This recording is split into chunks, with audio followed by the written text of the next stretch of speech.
সুপ্রিয় শিক্ষার্থীরা, আজকে আমরা করব 6 নম্বর অঙ্কটি। দেখো, এইখানে আগের পর্বে তোমরা দেখেছো যে উদাহরণ 3টা অঙ্ক করিয়েছিলাম, তার 15 নম্বর উদাহরণটা এই অঙ্কটা কিন্তু হুবহু একই। তো এখন আমরা এই পর্বে শিখব 6 নম্বরটা।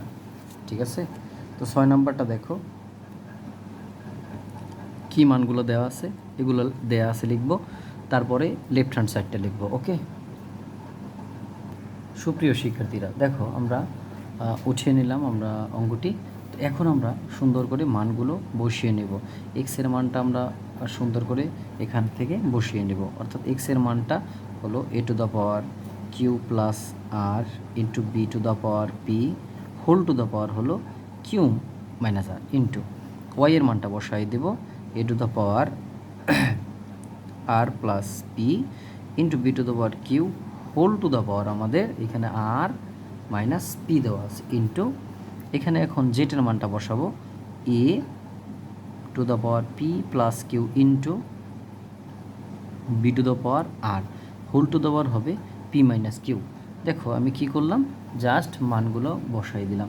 এরপরে দেখো তোমরা ভালো করে খেয়াল করবা, এই যে কিউ অর্থাৎ কিউ মাইনাস আর এটা কিন্তু এটার উপরে আছে এবং এটার উপরে আছে।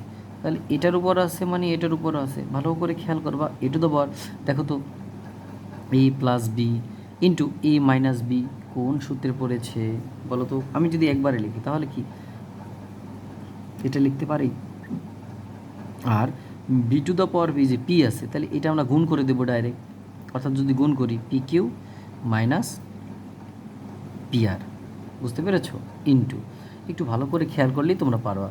দেখো আবার দেখো R plus P R minus P, তার মানে কি আমরা লিখতে পারি না A square minus B square, A square মানে R square minus B square into এখানে থাকে কি আমাদের, এখানে কে থাকে? বি থাকে। তাহলে B to the power Q দিয়ে এটারে গুণ করবো, অর্থাৎ আর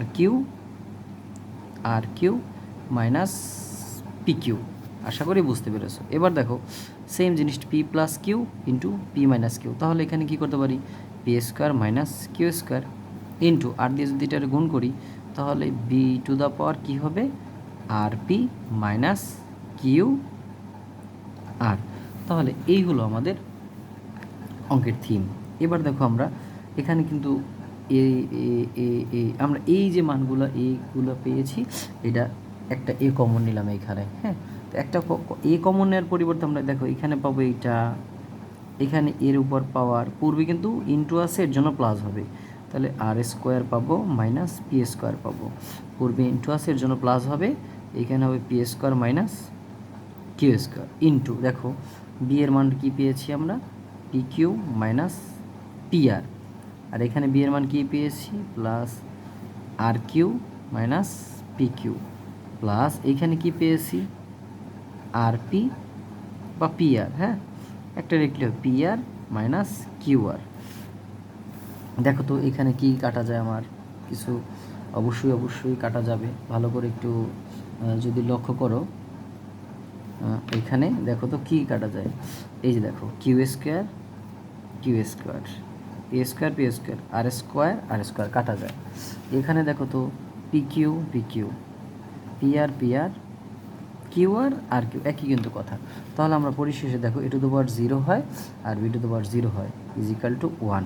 আমাদের এটাই হলো প্রদত্ত রাইট হ্যান্ড সাইড।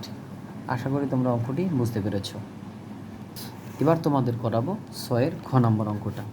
এখানে বলা আছে, দেয়া আছে যে মানগুলো আমি এটা দেখে উঠিয়ে নেবে এবং left hand side P Q R করে আমাদের 1 দেখাইতে হবে। তো আমি দেখো দেওয়া আছে যেগুলো নিলাম, এবং যে কোনো একটা মান দিয়ে কিন্তু তুমি অঙ্কটা খুব সুন্দর করেই করতে পারবা।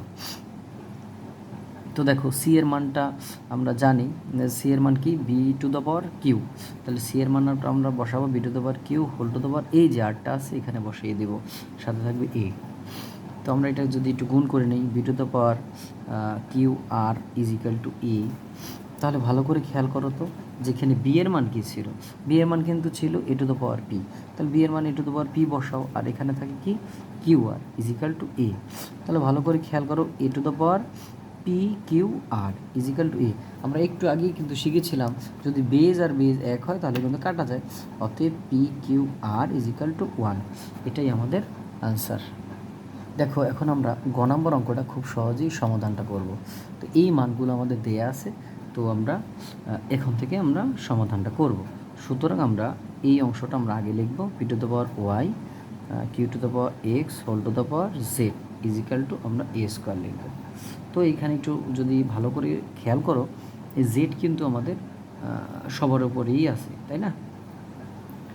আর এখানে আমাদের P to the power Y অর্থাৎ পি এর কিন্তু মান আছে A to the power X, তাহলে আমরা এটা বসাই দিই A to the power X whole to the power আমাদের এই যে ওয়াইটা আছে লিখে দাও।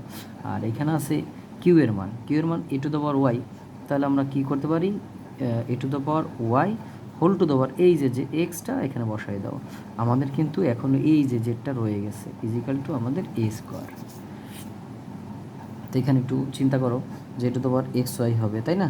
Into A to the power এখানেও তো এক্স ওয়াই হয় হোল টু দ্য পাওয়ার এই যে যেটা আছে ইজিক্যাল টু আমাদের এ স্কোয়ার হয়ে গেল। বা কি থাকবে এখন দেখো এ টু দ্য পাওয়ার এ একটা কমন নিলাম X Y plus X Y, পাওয়ারে কিন্তু আমরা জানি গুণ থাকলে পাওয়ারে গেলে সেটা প্লাস হয়ে যায় ইজিক্যাল টু এ স্কোয়ার। তো দেখো এ টু দ্য পাওয়ার কি 2xy হয় না ইজিক্যাল টু এ স্কোয়ার হয় না? তাহলে একটু আগেই তো আমরা শিখেছি যদি বেজ এক থাকে তাহলে বাদ দেওয়া যায়, তার মানে 2xy ইজিক্যাল টু 2 থাকবে, কি এটাই তো থাকবে, তাই না? তাহলে আমরা একটু চিন্তা করি, এখানে আমাদের তো এখানে 2xy আর 2xy, আর এইখানে যে একটা হোল জেড ছিল আমাদের সেটাও কিন্তু রয়ে গেছে। হ্যাঁ, তাহলে আমাদের এটা কি 2x জেড দিব, তাহলে এইখানে আমরা এক্স জেড আছে, তাহলে এখানে আমরা কি থাকি X Y Z equal to 2/2, মানে এই 2 গুণাকার আছে এপাশে গেলে ভাগ, কাটাকাটি করলে আমাদের কি থাকবে অর্থাৎ X Y Z equal to 1। সুপ্রিয় শিক্ষার্থীরা, তোমাদের অঙ্কগুলো কেমন লাগলো অবশ্যই কমেন্ট করে জানাবে, এবং আর কোন অঙ্কের সমাধান চাচ্ছ অবশ্যই কমেন্ট করে জানাবে। ধন্যবাদ সবাইকে।